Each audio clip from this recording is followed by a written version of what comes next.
So, I live with my friend Kevin, who, up until last month, I considered to be a perfectly reasonable human being.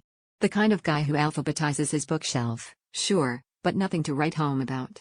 One Saturday, I walked into the kitchen and found him elbow-deep in cans of beans and boxes of pasta, muttering something about order out of chaos.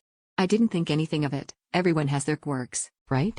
But then he asked if I thought quinoa should go before or after ramen, since technically Q comes before R but ramen is a soup and quinoa is a grain, and that's when I realized this was going to be a long weekend. By Sunday, the pantry looked like a grocery store designed by a librarian.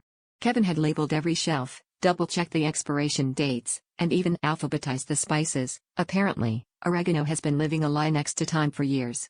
But things really started to spiral when I caught him staring into the refrigerator with a look of deep concentration. He said, "I think I can do better in here. What if I organized it, chemically?"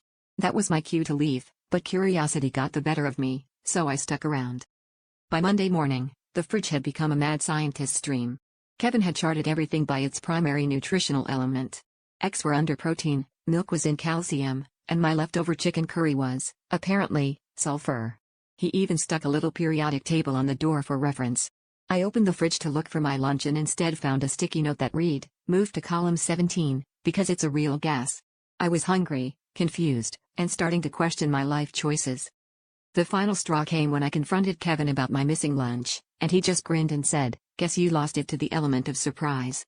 At that point, I realized it wasn't just my curry that had disappeared, I'd officially lost my appetite, and possibly my grip on reality.